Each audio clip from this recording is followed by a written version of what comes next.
നമസ്തേ. Double ബാരലിന്റെ മറ്റൊരു എപ്പിസോഡിലേക്കാണ് ഇന്ന് നമ്മൾ കിടക്കുന്നത്. നിങ്ങൾ ഞങ്ങളെ ഈ ചാനൽ ഫോളോ ചെയ്യുന്നവരും ഞങ്ങൾ ചെയ്യുന്ന വീഡിയോകൾ കാണുന്നവരും ഞങ്ങളെ ഈ വീഡിയോകൾ ഇഷ്ടപ്പെടുകയാണെങ്കിൽ ലൈക്ക് ചെയ്യുക. ഞങ്ങൾക്ക് പറ്റുന്ന തെറ്റുകളെ പറ്റി നിങ്ങൾ കമന്റിലൂടെ ഞങ്ങളെ അറിയിക്കണം. നിങ്ങൾ ഞങ്ങളോട് പറയുന്ന ഓരോ കാര്യങ്ങളും ഞങ്ങൾ വളരെ ശ്രദ്ധയോടുകൂടി അത് ക്ലിയർ ചെയ്യാൻ നോക്കുന്നതാണ്. ഇതുവരെ ഞങ്ങളെ വീഡിയോ സബ്സ്ക്രൈബ് ചെയ്യാത്തവർ സബ്സ്ക്രൈബ് ചെയ്ത് ബെൽ ബട്ടൺ അമർത്തിക്കൊണ്ട് ഞങ്ങളോട് സഹകരിക്കണമെന്ന് നിങ്ങളോട് ഈ അവസരത്തിൽ ഒന്ന് പറയുകയാണ്. അപ്പൊ ഇന്ന് ഒരു വളരെ സെൻസിറ്റീവ് ആയിട്ടുള്ള കോഴിക്കോട് നഗരത്തിന്റെ ചുറ്റിപ്പറ്റിയുള്ള ഒരു കാര്യമാണ് ഡബിൾ ബാരൽ സംസാരിക്കുന്നത്.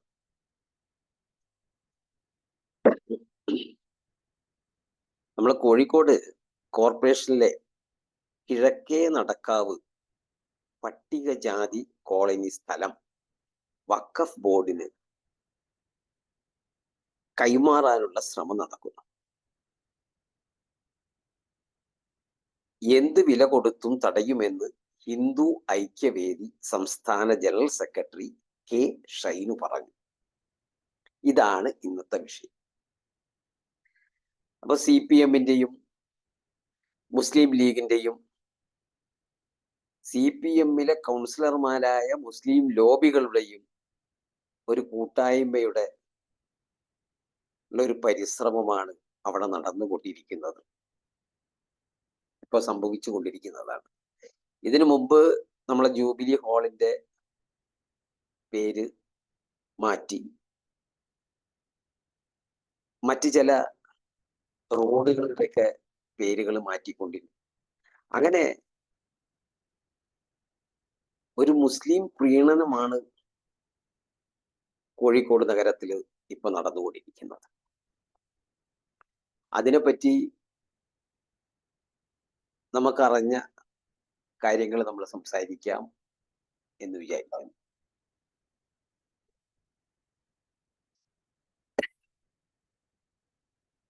ഈ കഴിഞ്ഞ തെരഞ്ഞെടുപ്പില്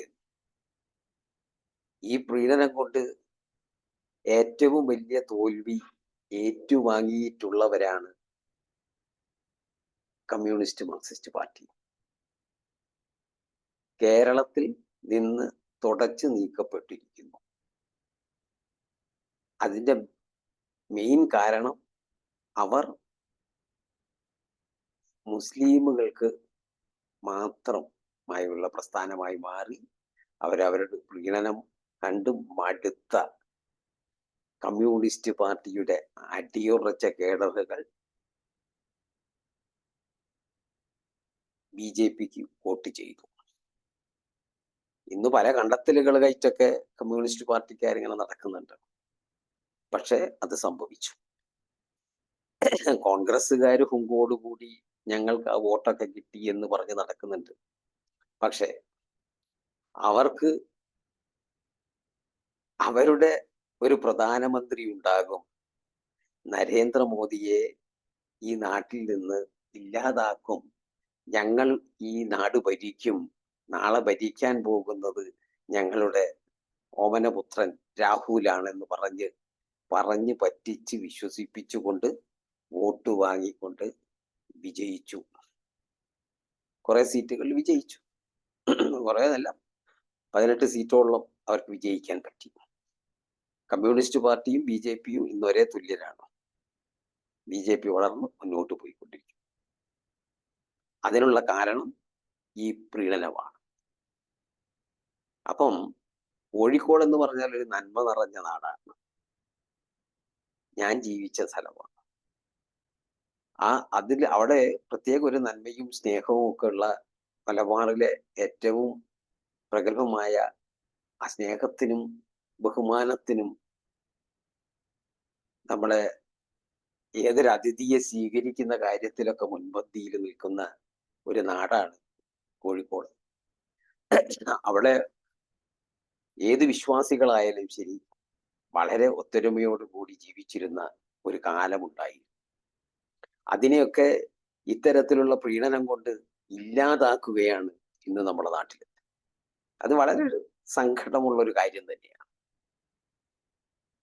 ഈ പറഞ്ഞ ഈ പട്ടികജാതി വിഭാഗത്തിന്റെ കോർപ്പറേഷനിലെ ജോലിക്കാരായ ആൾക്കാർ താമസിച്ചിരുന്ന ഈ കോളനിയിൽ നിൽക്കുന്ന ആ പ്രദേശത്ത് ഒരു 10-25 വർഷം മുമ്പ് ഞാൻ മത്സരിച്ച ഒരു വാർഡാണ്.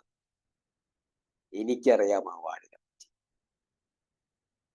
അവിടെയുള്ള ഒരുവിധം ആൾക്കാരൊക്കെ ആയിട്ട് അക്കാലത്തെ എല്ലാവരുമായിട്ട് വളരെ സ്നേഹബന്ധത്തിലൊക്കെ ഉണ്ടായ ഒരാളാണ്. അപ്പൊ അതുകൊണ്ട് ഞാൻ കൂടി ഉൾപ്പെട്ടിട്ടുള്ള ആ ഒരു വാർഡില് ഇത്തരത്തിലുള്ള ഒരു പ്രീണനം, ഇങ്ങനെയുള്ള ഒരു വൃത്തികേട് നടക്കുന്നുണ്ട് എന്ന് പറഞ്ഞപ്പോൾ, അറിയാൻ പറ്റിയപ്പോൾ, ഹിന്ദു ഐക്യവേദിയുടെ ഷൈനുവായിട്ട് സംസാരിക്കാൻ അവസരമുണ്ടായപ്പോൾ ഇതറിഞ്ഞു. അപ്പോൾ അതൊന്ന് നിങ്ങളുടെ ഇടയിലേക്ക് ഒന്ന് പറയണമെന്ന് തോന്നിയത് കൊണ്ട് മാത്രമാണ് ഇന്നിവിടെ വന്ന് ഇത് സംസാരിക്കുന്നത്. ആ കോളനി എല്ലാ വർഷവും അവിടെ ഒരു ബിൽഡിംഗ് അവിടെ ഇപ്പം ആരും തന്നെ താമസിക്കുന്നില്ല. അവിടെ ആ കോളനി ഒഴിപ്പിച്ച് അവിടെയുള്ള എല്ലാവർക്കും തന്നെ ഒരു പുനരധിവാസം എന്ന നിലയിൽ കല്ലുത്താങ്കടവിലുള്ള ആൾക്കാർക്കും എല്ലാം കൂടി ഒരു ഫ്ലാറ്റ് ഉണ്ടാക്കിയിരുന്നു. അവിടത്തേക്ക് മാറ്റി താമസിപ്പിച്ചുകൊണ്ട് ഇവിടെ ഇത് ഒഴിപ്പിച്ചെടുത്ത് ഇപ്പോഴും നിങ്ങൾക്ക് പോയാൽ കാണാം അവിടെ കാലിയായി കിടക്കുന്നത്. ആ കാലിയായി കിടക്കുന്ന സ്ഥലത്ത് കോർപ്പറേഷന്റെ ഒരു ബിൽഡിംഗ്, ഒരു കോംപ്ലക്സ്, ഒരു ഷോപ്പിംഗ് സെന്റർ വരും എന്ന് എല്ലാവരും പറഞ്ഞു വലിപ്പിച്ചുകൊണ്ട് അതിന് ഒരു നീക്കിരിപ്പുണ്ടായിരുന്നു. അതിനെല്ലാ ഫിനാൻഷ്യൽ ഇയറിലും ഒരു പണം നീക്കിരിപ്പ് നടത്തിയിരുന്നു. ആ പണം ആദ്യത്തെ വർഷം ഉണ്ടായി, പിറ്റേത്തെ വർഷം അങ്ങനെ ഒരു നീക്കിരിപ്പ് ഉണ്ടായില്ല. അപ്പോൾ അവിടുത്തെ കൗൺസിലറായ നവ്യ ഹരിദാസ് എന്ന് പറയുന്ന അവര് അതിനെ ചോദ്യം ചെയ്തു. ധനകാര്യ സ്റ്റാൻഡിംഗ് കൗൺസിലിലും അവര് സംസാരിച്ചു.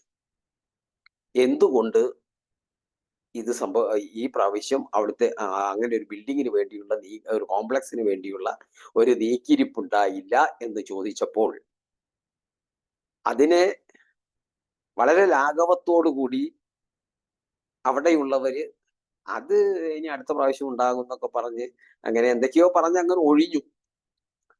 അപ്പൊ അതിനെ അത്ര ഒരു സീരിയസ് ആയിട്ട് കൗൺസിലർ ഒന്നും എടുത്തിട്ടുണ്ടാവില്ല, ചിന്തിച്ചില്ല.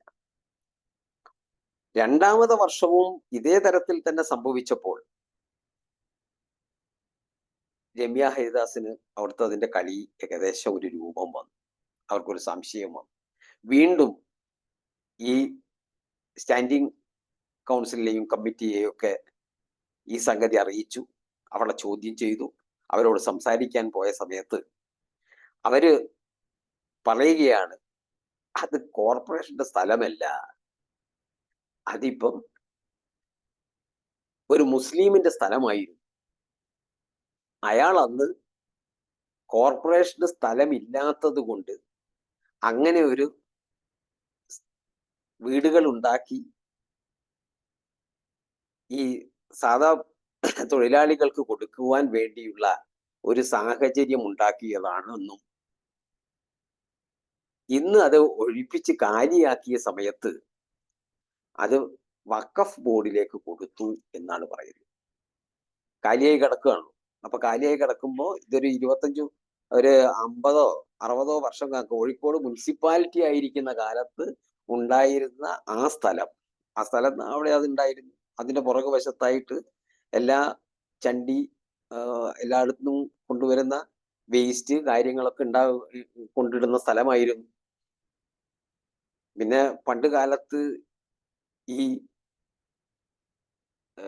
പിന്നെ എല്ലാ ചണ്ടികളും എല്ലാ വേസ്റ്റും മലമൂത്ര സാധനങ്ങൾ വരെ കൊണ്ടിടുന്ന ഒരു സ്ഥലമായിരുന്നു. അതിന്റെ പുറകു വശത്തായിരുന്നു അതൊക്കെ ഉണ്ടായിരുന്നത്.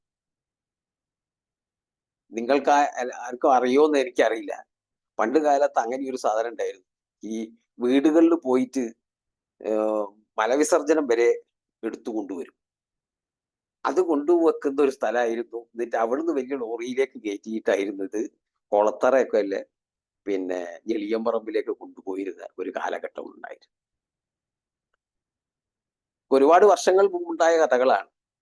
പിന്നെ ആണ് കോർപ്പറേഷൻ എല്ലാ വീടുകളിലും ഈ ബാത്റൂം ഉണ്ടാക്കലും കൊടുക്കലും അങ്ങനെയൊക്കെ പിന്നെയാണ് കേരളത്തിലുണ്ടായ പുരോഗമനത്തിന്റെ ഭാഗമായിട്ട് അതൊക്കെ ഉണ്ടായി. ഇതൊക്കെ പഴയ ഒരു കാലഘട്ടത്തിലുണ്ടായ ഒരു കാര്യമാണ്. അപ്പൊ അങ്ങനെയുള്ള ഒരു സ്ഥലം അന്ന് വേറൊരാളെ കയ്യിലാണെന്നും അല്ല വേറൊരാൾ കൊടുത്തതാണെന്നും അങ്ങനെ ഇന്ന് ആ സ്ഥലത്തിന്റെ ഉടമ അത് വഖഫിന് കൊടുത്തു എന്നാണ് പറയുന്നത്. ഇത് സത്യമാണോ എന്നുള്ളത് ജനങ്ങൾ ചിന്തിച്ച് വിധി എഴുതണം. അപ്പൊ ഇത് ഞാനിപ്പോ ഈ സമയത്ത് നിങ്ങളോടൊക്കെ പറയുന്നതിന്റെ കാരണം ഇത് നമ്മുടെ കോഴിക്കോടുള്ള എല്ലാവരും ഈ വീഡിയോ കാണുന്ന എല്ലാവരും ഈ സംഗതി കുറച്ച് മുൻകൂട്ടി അറിയട്ടെ. ഇതിന്റെ പുറകില് ഇതിന്റെ കാര്യങ്ങളൊക്കെ പഠിച്ചിട്ടും അറിഞ്ഞിട്ടും ഇനിയും വീഡിയോകൾ വരും. അതിനു മുമ്പ് നിങ്ങൾ ഓരോരുത്തരും തന്നെ ഈ സംഗതികൾ ജസ്റ്റ് ഒന്ന് അറിയുക എന്നുള്ളതിനു വേണ്ടി മാത്രമാണ് ഈ ചെറിയൊരു വീഡിയോ ഇന്നിടുന്നത്. അങ്ങനെ ഈ മുസ്ലിം കൗൺസിലർമാരായ അവര് ഈ കൗൺസിലറോട് ഈ രമ്യ ഹരിദാസിനോട് പറയുകയാണ്, നവ്യ ഹരിദാസിനോട് പറയുകയാണ്, ഇത് പിന്നെ വഖഫിന്റെ സ്ഥലമായതുകൊണ്ട് വഖഫിന് വിട്ടുകൊടുക്കുകയാണ്. വഖഫ് ബോർഡുകാർ അവിടെ ബിൽഡിംഗ് ഉണ്ടാക്കുകയോ അവരെ ഇഷ്ടത്തിന് വേണ്ട തരത്തിൽ എന്താ വേണ്ടതെന്ന് വെച്ചാൽ ചെയ്തുകൊട്ടെ, അത് നമ്മളെ സ്ഥലമല്ലല്ലോ എന്നാണ് പറയുന്നത്. ഇന്നലെ വന്ന ഈ കൗൺസിലർമാരും അവിടെയുള്ള മുസ്ലിം ലീഗിന്റെ മറ്റ് സ്റ്റാൻഡിംഗ് കൗൺസിലിലെ എല്ലാ പിന്നെ കൗൺസിലർമാരും മുസ്ലിം കൗൺസിലർമാർ അവരാണല്ലോ ഈ റോഡുകൾക്കും ഈ പല സ്ഥലങ്ങളിലെ റോഡുകളുടെ പേരുകളൊക്കെ മാറ്റിക്കൊണ്ടിരിക്കുന്നത്. പല ഹിന്ദു നാമധാര ഇതിലുള്ള റോഡുകളുടെയൊക്കെ പേരുകൾ ഇന്ന് മാറ്റിക്കൊണ്ടിരിക്കുകയാണ്. ആകട്ടെ, അതിനൊന്നും വലിയ പ്രശ്നമൊന്നുമില്ല. കാരണം കോഴിക്കോടിനെ സംബന്ധിച്ചിടത്തോളം വളരെ സാംസ്കാരികമായിട്ട് വളരും എല്ലാ സൗഹൃദങ്ങളോട് കൂടിയിട്ടൊക്കെ വളർന്നു വലുതായി നിൽക്കുന്ന ഒരു ജില്ലയാണ്. പക്ഷെ ഇത്തരത്തിലുള്ള ഈ പ്രവർത്തനം കൊണ്ട് അതിനെയൊക്കെ ഒലച്ചില്ലാതാക്കുക എന്നുള്ള ഒരു ഒരു മിഷനറി തന്നെയാണ്, ഒരു മിഷനായിട്ട് ഇവർ പ്രവർത്തിച്ചു കൊണ്ടിരിക്കുകയാണ് എന്നുള്ളതാണ് സങ്കടകരമായ കാര്യം. അപ്പൊ ഏതായാലും ഇത് ഹിന്ദു ഐക്യവേദി ഇത് ഏറ്റെടുത്തിട്ടുണ്ട്. അവരിതിനെപ്പറ്റി ഷൈജുവൊക്കെ ഇതിനെപ്പറ്റി അന്വേഷിച്ചു കൊണ്ടിരിക്കുന്നു. ഡെപ്യൂട്ടി മേയർ ഒക്കെ ഈ സംഗതിയിൽ ഇടപെട്ടിട്ട് അയാളൊക്കെ പറയുകയാണ് അത് നമ്മളെ സ്ഥലമല്ല എന്ന്. അപ്പൊ എത്ര ആസൂത്രിതമായിട്ടാണ് ഇതവര് ഈ സ്ഥലത്തിന് വഖഫ് ബോർഡിന് കൊടുക്കാനുള്ള ഒരു തീരുമാനമാക്കി മാറ്റിയത് എന്ന് നിങ്ങളൊന്ന് ആലോചിച്ചു നോക്കൂ.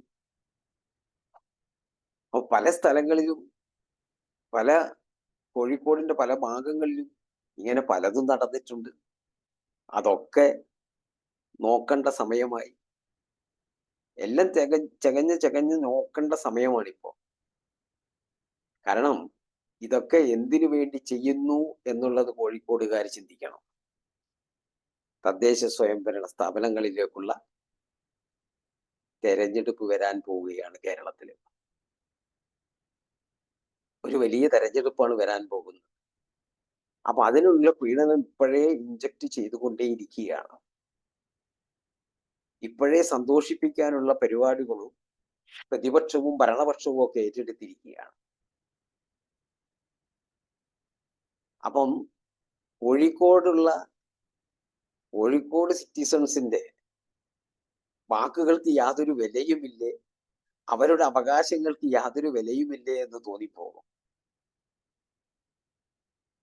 ഒരു കോർപ്പറേഷന്റെ കയ്യിലുള്ള സ്ഥലം ഒരു ദിവസം രാവിലെ വഖഫ് ബോർഡിന് കൊടുക്കുക, ഒരു മതവിഭാഗത്തിന്റെ സ്വത്തായി മാറുക എന്ന് പറഞ്ഞാൽ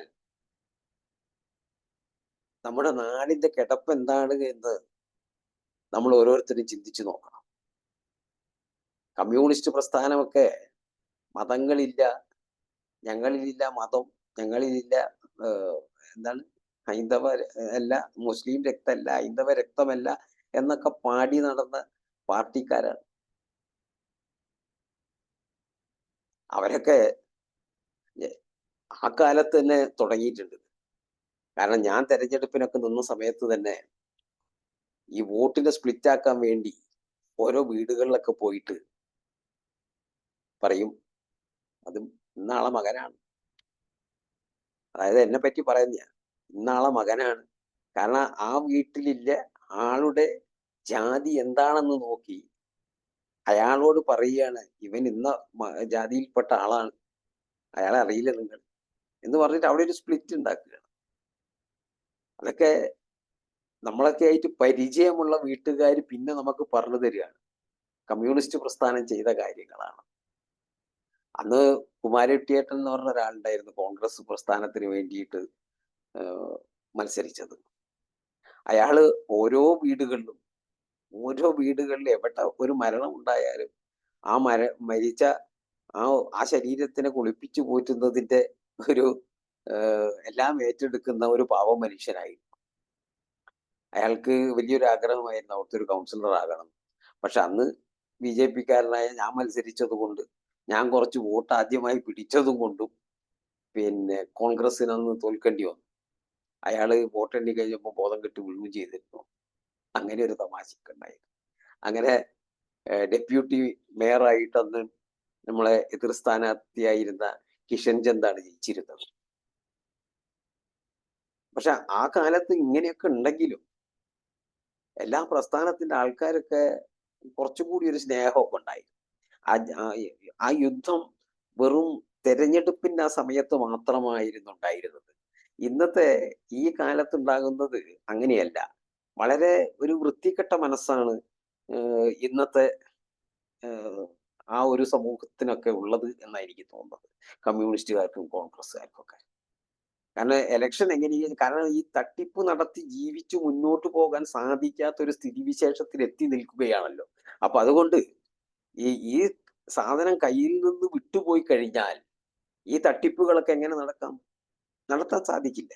ഇത് വഖഫ് ബോർഡിന് ഇപ്പോൾ ഈ സ്ഥലം എഴുതി കൊടുക്കുന്ന സമയത്ത് ഇതിൽ ഇടപെട്ടിട്ടുള്ള ഈ ഓരോ വലിയ നേതാക്കന്മാരും എത്ര രൂപയുടെ പോക്കറ്റ് എങ്ങനെ നിറയ്ക്കുമെന്നുള്ളതിനെ പറ്റി നിങ്ങളൊന്ന് ചിന്തിച്ചു നോക്കൂ. കോഴിക്കോട് ഹൃദയത്തിന്റെ ഹൃദയഭാഗത്ത് നടുവിൽ കിടക്കുന്ന ഒരു സ്ഥലമാണത്. ഒരു ബസ് സ്റ്റോപ്പ്, ഈ ഒരു സൈഡിൽ ഒരു പെട്രോൾ പമ്പാണ്, മറ്റേ സൈഡിൽ ഒരു ബിൽഡിംഗ് ഉണ്ട്. അങ്ങനെയൊക്കെ ആ ഒരു ടേണിങ്ങിൽ ഇത്രയും ഇതായിട്ട് കിടക്കുന്ന ആ ഒരു ബിൽഡിങ്ങിനെ പഴയ ഒരു കാലത്തൊരു മുസ്ലിമിൻ്റെതായിരുന്നു, അതുകൊണ്ട് വഖഫിന് അധികാരപ്പെട്ടതാണെന്ന് പറഞ്ഞുകൊണ്ട് ഇന്ന് വഖഫ് ബോർഡിന് കൊടുക്കാൻ വേണ്ടിയുള്ള ഒരു ആസൂത്രണം ചെയ്ത് മുന്നോട്ട് പോകുന്ന ആ ഒരു പ്രസ്ഥാനങ്ങളെ പറ്റി ഒന്ന് ജനങ്ങൾ അറിയുക. ഈ വരുന്ന തെരഞ്ഞെടുപ്പില് അവർ വിജയിക്കുവാൻ വേണ്ടി ആസൂത്രിതമായിട്ട് നീങ്ങിക്കൊണ്ടിരിക്കുന്നതിനെ പറ്റി കോഴിക്കോട് നഗരത്തിലെ എല്ലാ നല്ലവരായ ജനങ്ങളും ഒന്ന് അറിയേണ്ടത് വളരെ അത്യാവശ്യമാണ്. നിങ്ങൾ അറിഞ്ഞു വോട്ട് ചെയ്യേണ്ട ഒരു അത്യാവശ്യമുള്ള ഒരു കാലഘട്ടത്തിലേക്കാണ് പോയിക്കൊണ്ടിരിക്കുന്നത്.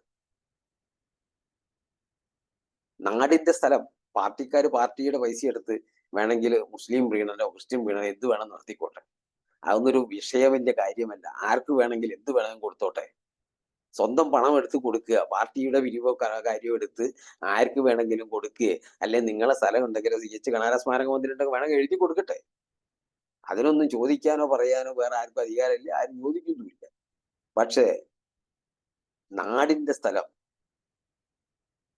ഞാനടക്കം ജനിച്ചു വളർന്ന എൻ്റെത് കൂടി അധികാര സ്ഥലമായ ആ ഒരു നാടിന്റെ ആ ഒരു സ്ഥലം എടുത്തു കൊടുക്കുക എന്ന് പറഞ്ഞാൽ നമുക്ക് ചിന്തിക്കാൻ പറ്റുന്നതാണോ?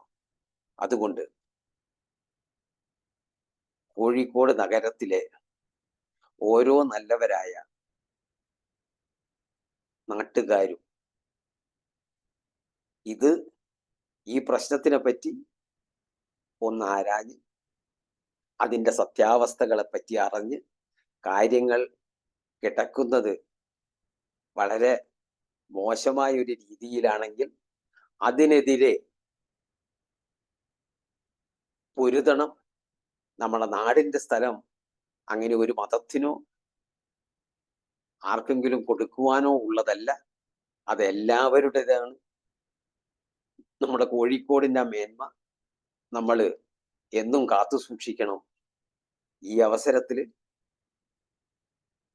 ഇങ്ങനൊരു വീഡിയോ ഞാൻ അതുകൊണ്ട് ചെയ്തതാണ്. ഇത് നിങ്ങൾ കോഴിക്കോട് നഗരത്തിൽ എല്ലാവരിലും എത്തിക്കണമെന്ന് ഒരിക്കൽ കൂടി നിങ്ങളോട് പറഞ്ഞുകൊണ്ട് എൻ്റെ ഇന്നത്തെ ഈ വീഡിയോയുടെ അവസാനിപ്പിക്കുകയാണ്. നിങ്ങളെല്ലാവരും ഞങ്ങൾ ഡബിൾ ബാരലിൻ്റെ ഈ ചാനൽ സബ്സ്ക്രൈബ് ചെയ്ത് ഞങ്ങളെ പ്രോത്സാഹിപ്പിക്കണമെന്ന് കൂടി അഭ്യർത്ഥിക്കുകയാണ്. നമസ്തേ.